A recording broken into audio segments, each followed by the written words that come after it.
Hey, this is Adam from the War on Drugs, and this is the LSQ podcast.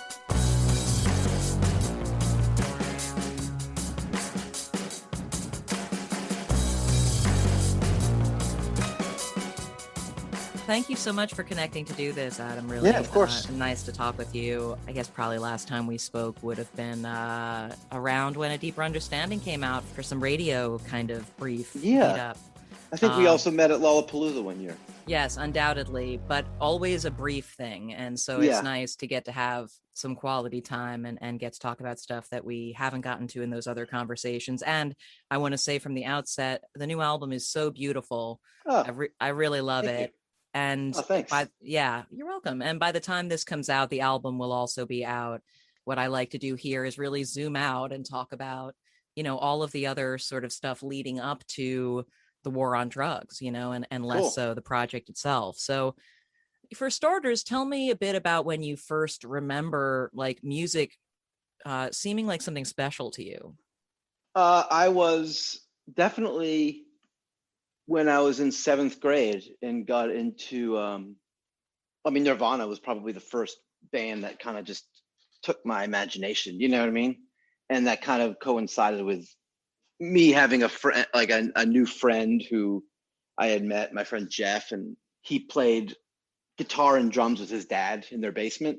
So becoming friends with Jeff, I was in turn becoming friends with him and his dad and kind of playing guitar. And I never, done it, like been around that stuff like drums or guitar, all at the Yeah. same time getting into like music. I remember, I guess the first compact disc I bought I was younger than seventh grade. I think it was Phil Collins, but seriously, Great first it was CD purchase. it with the I think that's the one with Another Day in Paradise. That's the song I bought it for.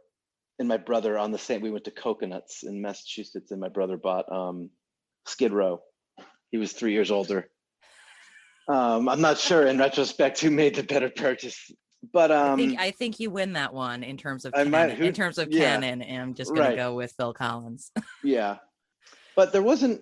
Most of the music I was into even before that was basically whatever my brother was into. There wasn't a ton of music in my house. My dad was older, so he kind of listened to a lot of classical, mostly classical music, or like Harry Belafonte, or sometimes some like big band music. Traditional And sounding stuff. yeah, and a lot of like AM radio. And my mom, I do remember at a young age, her loving Roy Orbison. So we had always had a couple Roy Orbison tapes in the car, but that was really it. There wasn't like a ton of stuff all the time being played. So I kind of learned, any whatever I might have been into from radio or from my brother. Um, Yeah, but something about Nirvana hit different, you're saying. yeah, I think it was just one of those things that everybody, it just like, and I didn't even have MTV or anything. So it wasn't like I saw the video. It was like that thing that moved through people my age, and it just became, it was just, I don't know, it just was everything at that time. Right, but was that um was that the first thing that made you sort of see the possibility that like, oh, I could play guitar and do music? yeah, basically, yeah. I think the idea was just wanting to, like, when I first played guitar or plugged something in, it was like this rush of electricity and excitement through the floor. And like, I don't know if I thought at that moment that I wanted to like express myself with music or something, but I wanted to like definitely play the guitar again. Yeah. Like I wanted to like feel that electricity. That was at Jeff's house. Yeah, that was at Jeff's house. Yeah, Was it Jeff's yeah, guitar? yeah. It was his dad's. He has a red Washburn through like with like active pickups, and through like a PV, and like a ART digital processing system. Basically, the rig I've been chasing since then. Basically, the rig that I'll end up using in about 6 years. You felt feelings. I felt that, and I felt the house shake, which was awesome.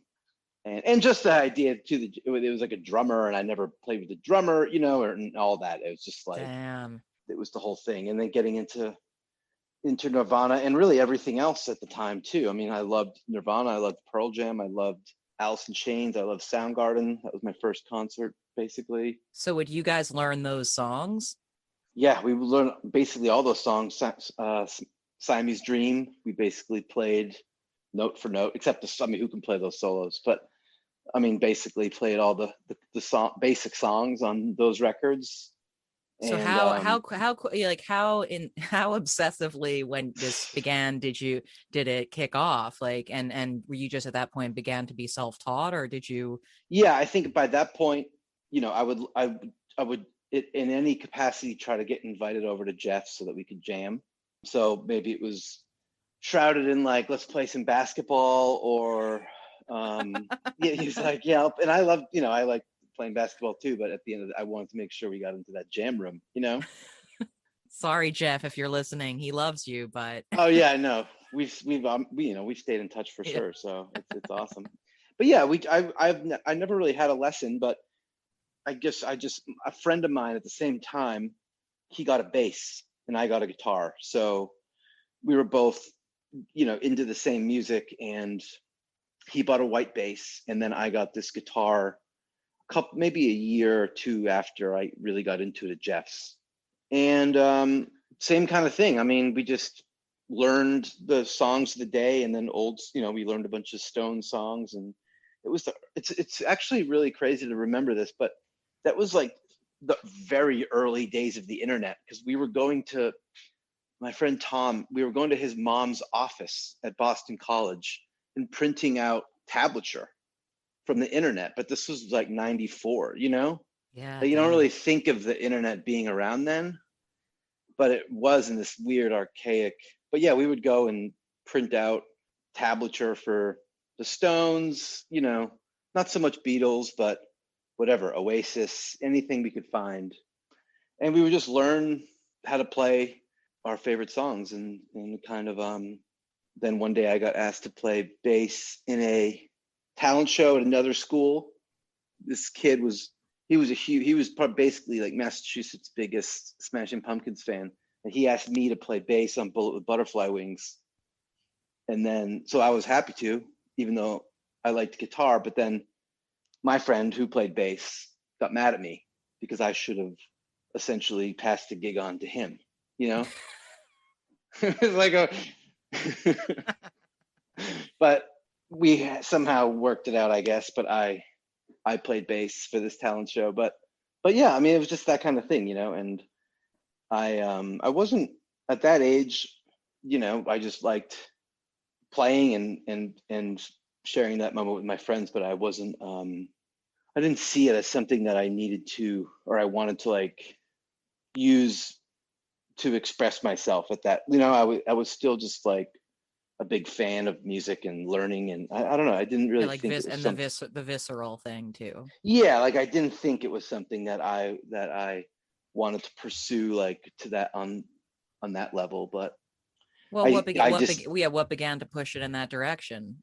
I think just over time, like it just became like such a constant in my life. Like I just kept playing and kept learning about guitar and getting more interested in everything, and got more interested in music, obviously, and different kinds of music, and picked up learning the piano a little bit here and there over the years. And then at one point, my early 20s, I just kind of I was waiting for, like, I knew that by that point that I wanted to pursue some level of like creativeness in music, but I still didn't really know much about like how to do it really. But I knew that music was so important to me and something that was just a constant in my life. So I bought an 8-track digital recorder and started to learn how to work on songs and record them myself and expand on ideas. And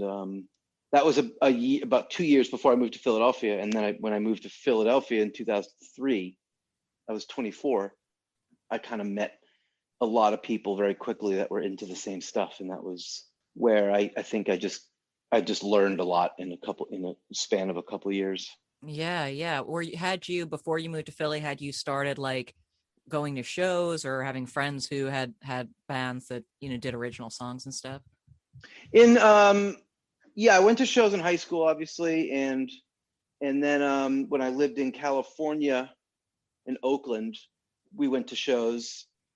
I didn't really have that many friends at that point, play like in a scene or anything, you know, playing music. So I think that was part of why it was kind of a little bit of a mystery to me. But when I moved to Philly, I ended up kind of entering that world more so than I ever had before.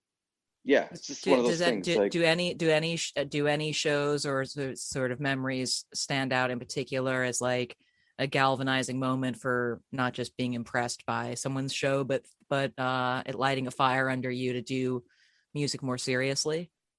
well, it wasn't obviously an indie band, but you know, in 2004, Kurt Vile and myself, we went to see Bob Dylan at the Troc, which, if you know the Troc, it's like a pretty small theater, you know, Yeah. maybe 1100, and we saw him there, and that was kind of like a pretty intense moment because it was like so transcendent. But I do remember, like, along those lines, like before I moved to Philadelphia, I remember going to the Somerville Theater in Boston and watching that Wilco movie, you know, I'm Trying to Break Your Heart. Mm. And I watched it by myself, and I just moved back from California, and I went and saw it by myself on the big screen. And I just remember watching that movie and feeling like, knowing that that was what, like, I wanted to be doing, which is be creating, you know, like in a room with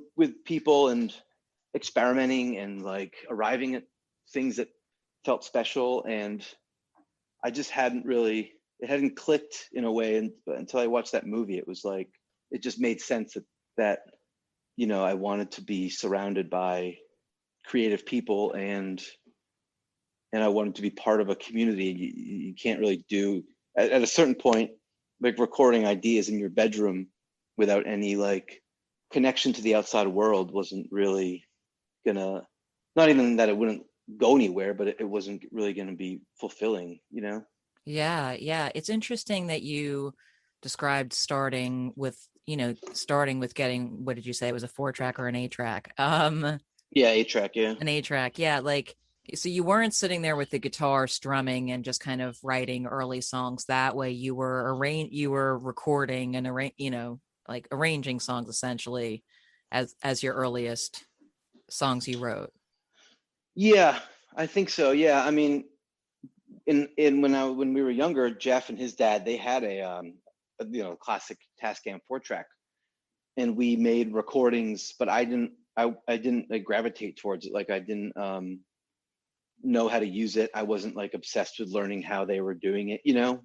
We were Yeah. just playing, and they were recording, and then I'd get a tape the next weekend. I'd be like, oh, this is awesome, you know, and it sounded warbly, it sounded cool. I loved the way it sounded.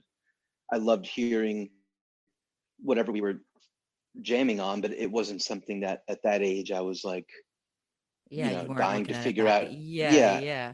I mean, no, it's And then interesting. It's interesting because even like listening to your new album, I was thinking about, just curious about at what point the larger arrangements start to when you start to hear them, in your process of the song, like when you begin to hear what it's going to do at the point when it's biggest, but kind of looking back and hearing that you started writing songs with an 8-track as kind of the mechanism for it, it makes me think that maybe that's always been a part of it. I mean, tell me a little bit about kind of how that early songwriting process took shape, and what elements of it are still kind of a key part of your creative songwriting process.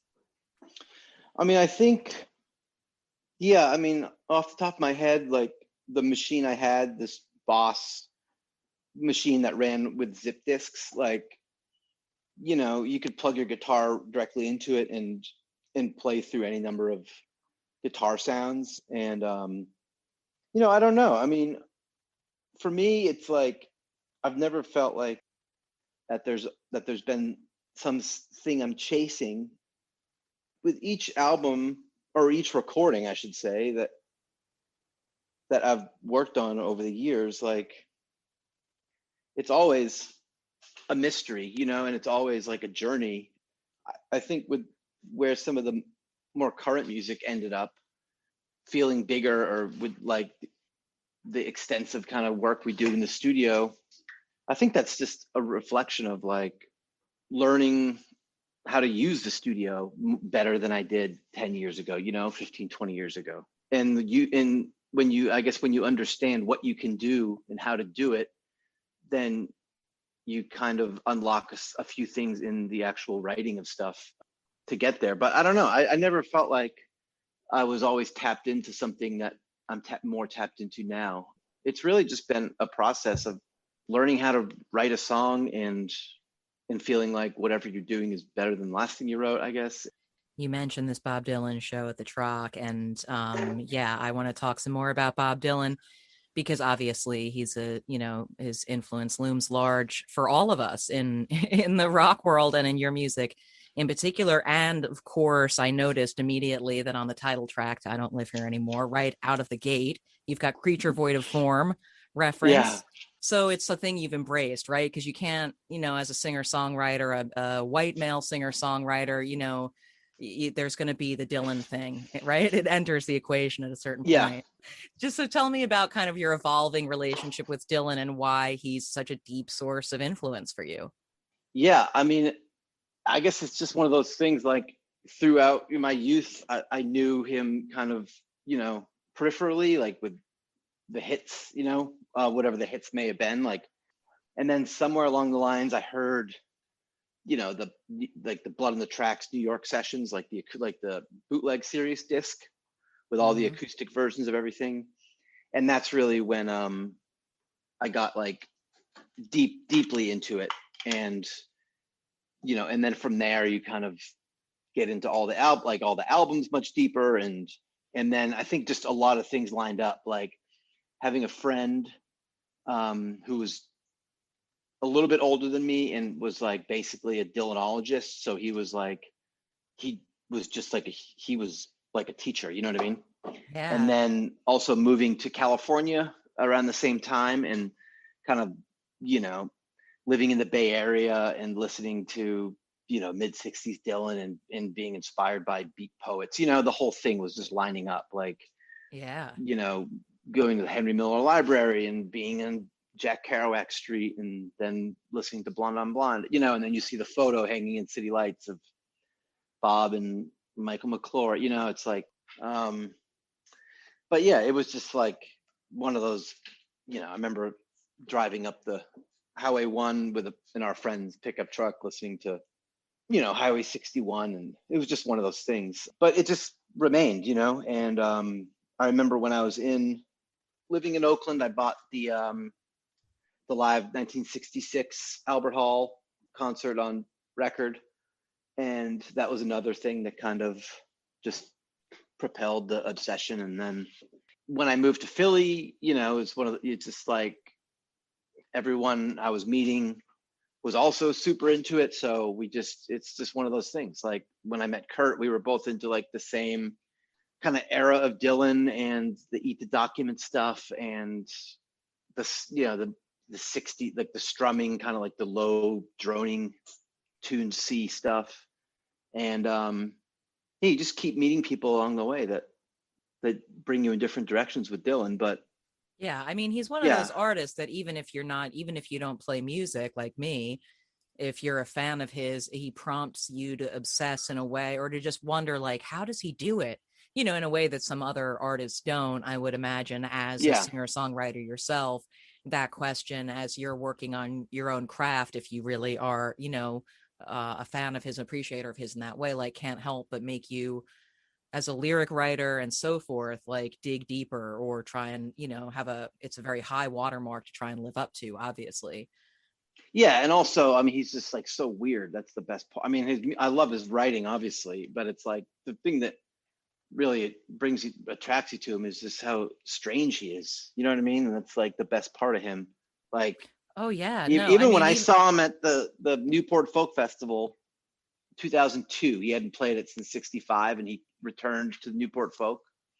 And like, he showed up late, but when he finally got there, he was wearing like a fake wig or a wig and a fake beard.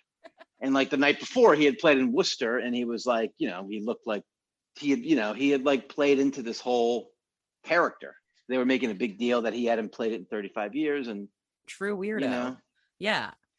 So what have been some kind of important moments for you in the process of working harder on songwriting and recording, discoveries that you've made that you feel like really kind of pivoted what you're doing in a meaningful way?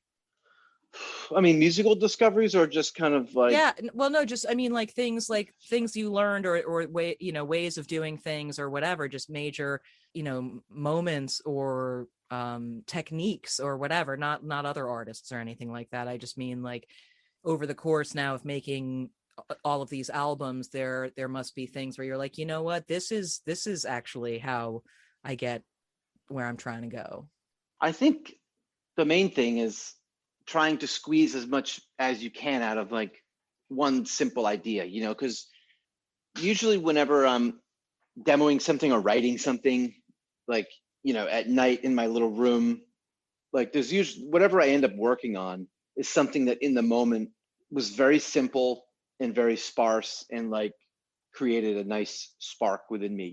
It's like you might have only put down an acoustic bass, drum machine, and scratch, and like, scratch vocal, but in the morning you're like obsessed with this thing that you did very quickly.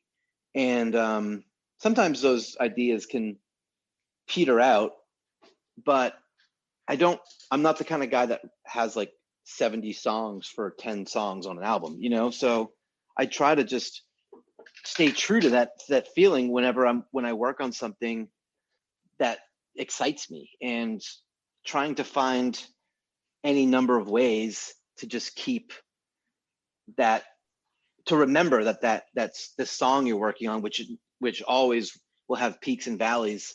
Like you start working on it and it feels like it's going to be the best song ever, and then 2 months later you're like, what am I even, like, this song is just complete trash, like doesn't, it's like, it's boring, it has no groove, whatever. And I guess for me, it's like I just try to remember that, I have to let it reveal itself sometimes. And I remember when we were making Lost in the Dream, and we were mixing in reverse. Like it was one of the first songs we mixed, maybe at the end of the first week. I think it was like the 5th song we mixed.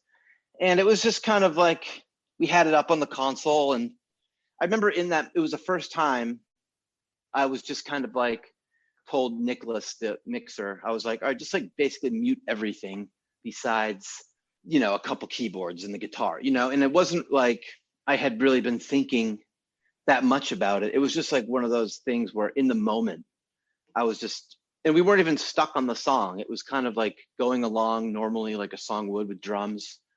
And it felt like, and then we kind of committed to that idea and had this kind of long ambient-ish intro with vocals over it, and it felt very cinematic, but it wasn't really crafted that way. It was kind of very spur of the moment decision that felt very right when we did it. And I think when I played it the next day for some guys in the band, I think they were like confused, because it was like such a big decision, and I had committed to. And I just remembered that, and it's always stuck with me. It's like when you're working on stuff, try to make big decisions and try to stick with them, try to commit to them. And sometimes they'll lead you down paths on a song that you didn't expect to go to. I mean, the same thing pretty much happened on the new album, the song Old Skin, which was a similar kind of song where I had a demo of it. I recorded it one afternoon, and it kind of sounded like Jesus and Mary Chain, not as aggressive maybe, but it was like really kind of pretty, and it had that like metallic kind of sound to it. And then we recorded it with the band, and it was always kind of just boring, and it just had it was just galloping along for 5 minutes. And I was like, it's cool. I know it's cool. I know that there's something I want to say in this song, but whatever we're working with is just incredibly boring. And just, I mean, I'm serious. I was like, I don't want to throw it in yet, but this song is terrible. So I was like, how can I? There was things about it that I liked, like I was droning on one note in the verses on the synth or something. So we just kind of kept building it up and adding stuff to it, but I was never really convinced. And then at one point, basically in the same idea, I was just like, mute everything besides this, and this, like the four things that I like about the song. Let's just listen to those things. And that's what we did. And all of a sudden it opened up a whole new cinematic sonic terrain thing that was happening. And I was like, oh. And then when I was like, let's just bring the drums in halfway through that middle section. And it just happened that that's where he had hit a cymbal. Like it sounds like they could actually come in there, It Yeah. wasn't really conceived that way in the moment. It wasn't like we were in the room, but it just happened that bringing them in that section, it actually made sense. And it was just one of those things, and ended up, a week later, it was like, I felt like it was like a really great moment on the record that a week before I was just struggling to find some sort of identity with the song, Yeah. and it's just those things happen. And it's possible that we've made decisions like that on a million songs that, sometimes you go back, you're like, oh, it's not really working. But to answer your question, I think it's just about, for me, it's like, just try to get out of whatever you think it needs to sound like, or whatever you might have like imagined in the room with the guys. Like nothing has to remain. You can bend this reality, like this illusion of a band playing, in any number of ways. And once I think about it like that, I have a lot of fun crafting arrangements and trying to present this illusion of this band in that moment. Like, where does that song fall in the record? What is the sentiment of that song? What's the mood of the song, and what's it coming out of? Yeah. Um, so yeah, that song was kind of that similar kind of thing.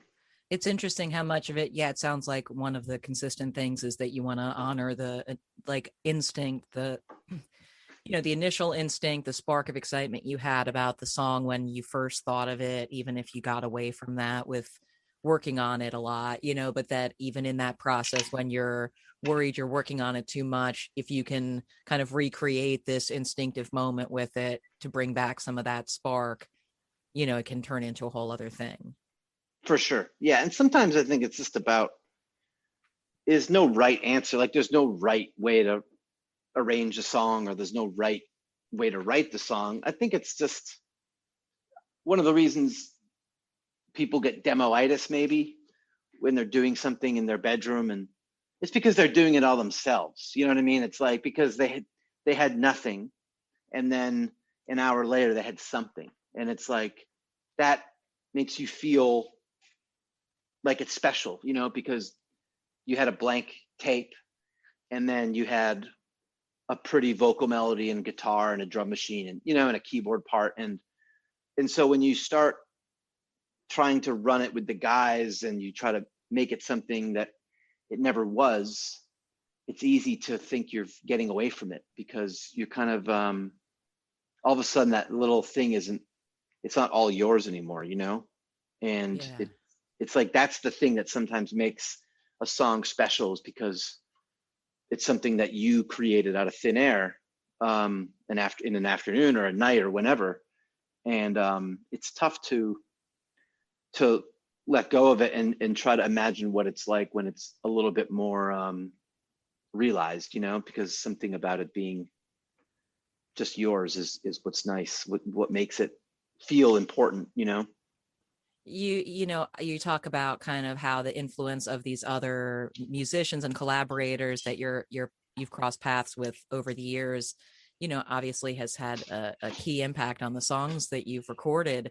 Is there a particular kind of panel of people, or a couple of of friends or collaborators who you trust kind of with opinions and feedback on tunes that are still in development? Like, do you have any kind of gurus that you turn to for opinions? I would say my main guru is Dave from the band, Dave Hartley, our bass player. I mean, he's been in the band since, I mean, even before it was really a band, 2007. You know, we worked together in West Philly at this job, and we became friends. And then, you know, everyone was just kicking around the scene, and he would come over to my house and jam and play bass or guitar or keyboards, whatever. We were just making sounds. And but it's been so long now with Dave that he's just like, I pretty much obsessively organize my Dropbox. Like, I have this Dropbox, and I work on demos and I put them in the Dropbox, but I don't really tell people what's in there. I just put stuff there, and sometimes, you know, people can just go into it and check and scope it out. But I never really make a big deal of it. But Dave always makes a point of going in there, and he'll remind me, you know, when we're in the studio, or even better, like when we get, you know, when the guys come out to LA and we're working in the studio, and in the morning we're out getting eggs or some breakfast or something, and he'll be like, oh man, listen to you know, Oceans of Darkness demo. We should work on that today. And it's kind of like, oh yeah, cool. I didn't even know you knew it was there. You know, I was like, that's just something I put up last week, you know? And it kind of Dave, that's yeah, and awesome. it just makes you feel like your songs matter to somebody else, you know? And so it's like I don't really sit around with my friends and like talk about my songs. So it's like, in the moment when you're working in the studio, it's like, that's really what you're there for. So just to have someone kind of guide you on that path. With the title track, I Don't Live Here Anymore, it was kind of a thing. I had sent that to Robbie, just as a very simple demo. And because Robbie's another one who I really trust. Robbie and Dave, basically, like, I'll send them little demos and they always see the bigger picture. And Robbie, a week later, he sent back a version of I Don't Live Here Anymore, but I had just given him like drum machine, whatever, vocal, guitar. It was just like an idea I had. And he sent back this version with like the hook, you know what I mean? Like, da na na na na. And I was like, I remember I was walking into a Sur La Table to buy a roasting pan for Thanksgiving. And every time I roast a turkey with that thing, I'll remember, because I swear I got the email. I was like, Robbie shared something with me. I was like, oh, cool. I put my headphones on, walked into the store, and like the second I pressed play, it was like this descending riff that I was like, oh man, I could see the song all of a sudden, you know, like Yeah. I was like, oh my God, I couldn't believe, because it was like so quintessential. Like, it sounds like it would be something that I would have written, or that it's already sounded like our band, but Robbie wrote it, and it was just so perfect for the mood and the way that song ended up 2 years later. Like, I mean, that simple descending, those notes like are just so perfect. And that song didn't have a chorus originally when I sent it to him, but it was just one of those things. And maybe it was like 6 months later, we were in the studio, and I had at that point I hadn't really forgotten about that song, but it wasn't this song that I was like eager to start working on. I was almost like scared to start working on it because I didn't want to ruin it. Like, it felt like so pure right now in its weird little homemade phase. But Dave was like, we should work on I Don't Live Here Anymore. I was like, okay. And we started playing it like in the room, and it was like kind of janky. I was like, I don't know. But then we got this drum sound where the room mics were really loud, and I was like, whoa, what's that sound? And the guy was like, oh, these room mics are just really loud. And so we ended up cutting a very early idea of it with just that's the sound that was happening in the room with those drums, and then it kind of took on a whole new form. But Dave and Robbie definitely, and with Shawn, I mean, this is the second record that Shawn Everett and I have worked together on, and like any friendship, with time comes more, a better understanding, and everything gets better. So we just understand each other way more on this record, and we just had a blast. Not always, but most of the time I mean, you never always have a blast, but the memory I have is that we always had a blast working on this record for 3 years. So how, I mean, and how, at what point in the process do the lyrics come in or begin to take shape? Like with I Don't Live Here Anymore, for instance, that Sur La Table, like are the are the lyrics at that point on there, or is it scratch? Sometimes, yeah, usually there's always, I feel like the title of the song is usually the one. Like for I Don't Live Here Anymore, I was strumming these 2 chords, and when I went down to my room at night, I was just singing to my microphone, and that I Don't Live Here Anymore came out. Like I kind of had all these weird verses that I was improvising, but I had that refrain, I don't live here anymore. And I was like, oh, that's cool. I didn't really get it all yet, but I knew, I was like, that's a nice little turn of phrase, I rarely, maybe ever, I've never really sat and like had an idea that I was able to like fully write in the moment, like out, like it's not like I carry around vocals or lyrics for months before the sonics are finished. Like usually Right. I have like It's to go with the sketches. It's to go with the Yeah, melody. I have the melody, or I have an idea of the song, and it kind of shapes as the songs sonics keep shaping. But something like Living Proof, that one, maybe just because I had recorded it like 5 different times before the album version, but I had a pretty good sense of, by that point, of the lyrics. And basically we recorded as a band in LA, and then like the next day I think I did a scratch vocal, but that's the vocal on the record. I just never did it again. So I kind of just stepped up to the mic and did it in one take. I was like, all right, that's cool for now, and then I just never felt like I needed to redo it. And that's pretty rare. But yeah, the lyrics are always kind of evolving to the point where it's always this way at the end, towards the end of the record. There's always like these holes in songs where I still don't have the lyric, because I either got used to a certain, phonetic gibberish thing, or I just can't decide on the lyric because I've been rewriting it so many times that I can't make a decision. So there's always these like chaotic 3 days where I have like 17 little sections to punch, and I'm sitting there with it playing on loop in my headphones at Shawn's, and I'm like, oh my God, I'm wasting this guy's time. This guy hates me. I swear to God. And I just let it run on loop. I'll sit there and I'll be just looping for like 17 minutes, this like 9-second section, and I'm trying to come up with 4 words. And this guy's probably like, dude, just open a dictionary and look at the first 4 words that come to you. And I'm like, and then I'll get it, and then I'll be like, wait, back it up. And then I'll be like, actually, give me one more, Luckily this time, Shawn's assistant, Ivan, was there for that. Not so much Shawn. But yeah, but then I ended up like, I kind of make it through that process, and I end up really happy with the little bits that I ended up kind of, that you would never know, but they're little things that I get attached to that I really want to make sure that I get right, Yeah, and I'm sure with that process too, there's the same thing of like, the chaos that you're describing is also like a moment to go back to instinct and think like, what you want to say, what you're saying, what you've been talking about on these, you know what I mean? Like whatever you come up with is true and Yeah, it's good. It's like you can't at a certain point, I guess it's the fluctuation between overthinking and not overthinking. exactly. And actually I feel like it's sometimes those moments, the little line you're ended up trying to punch actually ends up being like the center of the song in some weird way, Yeah. like you try to like wrap up everything you've been trying to say in the song.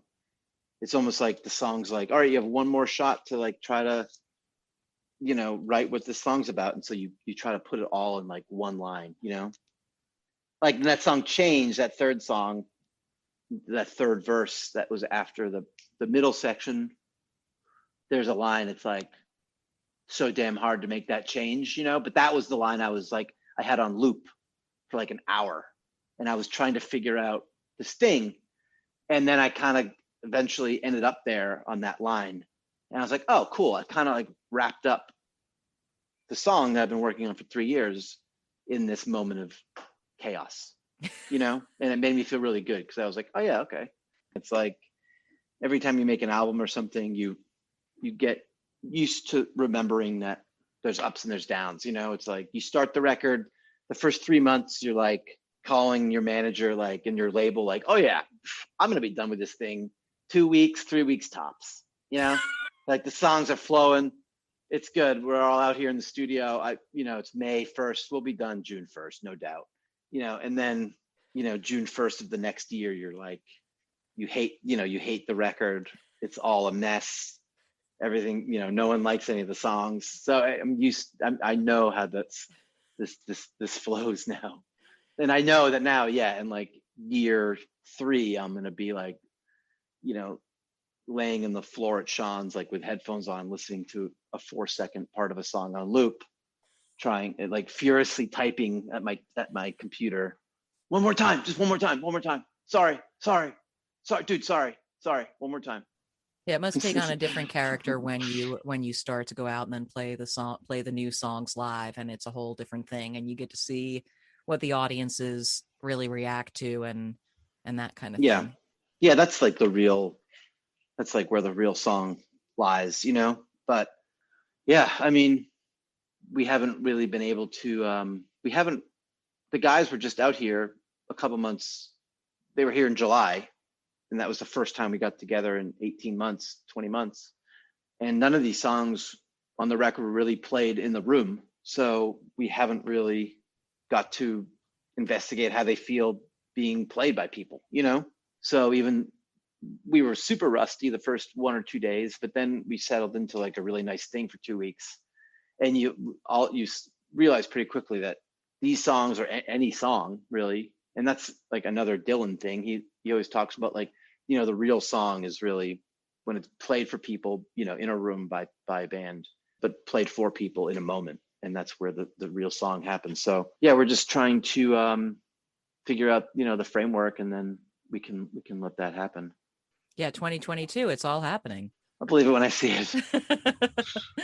So at this point now, with a couple of months to go, or a month and a half to go before the album comes out, how do you feel? I mean, is there a normal, like, before it comes out, I feel great, or before it comes out, I feel weird, or?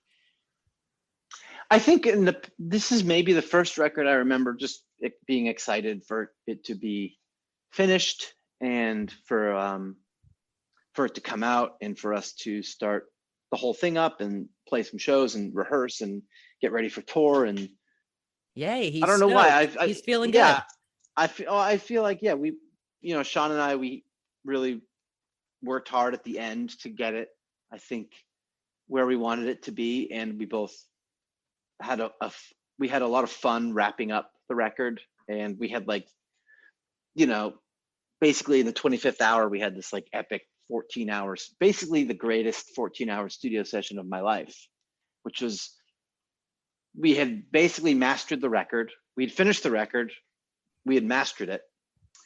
And I was living in Portland for a few months while my girlfriend was working up there. And we were supposed to approve everything. And me and Shawn were both like, I don't know. We were like, we're not ready to approve it. Something wasn't right. It wasn't anything in particular. It was just something wasn't right yet. And I ended up flying from Portland down to LA, and we went over to Shawn's, and I was there from like 5 p.m. until 4 a.m. And we basically remixed every song. Like, we opened up every song and made a few tweaks to it. I was like, the acoustic guitars need to be just a little bit louder here. And we had, on some of them, we actually made some fairly bold changes. We ended up using, instead of the masters, we ended up using like mixes that we had done for some songs, like, and we ended up like cutting them in half and grabbing another mix and using that as the back half of the song. And that idea I was saying about like when we were just making a decision and committing to it, and no matter how bold it may have felt in the time, that's kind of what we were doing with like with the mixes, like.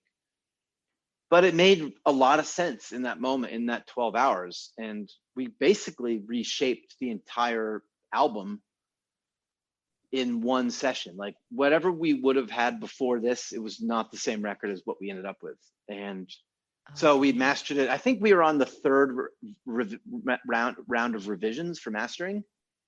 And then we were both like, we were talking in the phone. It was like that Jimmy Iovine, Tom Petty thing. Like, he called me every night for 400 days. We talked for 12 hours. I was like, how did they ever really do that? And now I'm like, they probably did, because me and Shawn were talking all the time when I was in Portland about this record. But yeah, we ended up like in this kind of marathon session, just making all these little tweaks that really changed the whole vibe of the record. And then we were both so high on that moment for like a week, and we just knew that whatever we were going to turn in now to get mastered, we just felt like we did it. You know what I mean? It's like we saw it through the way we wanted to see it through.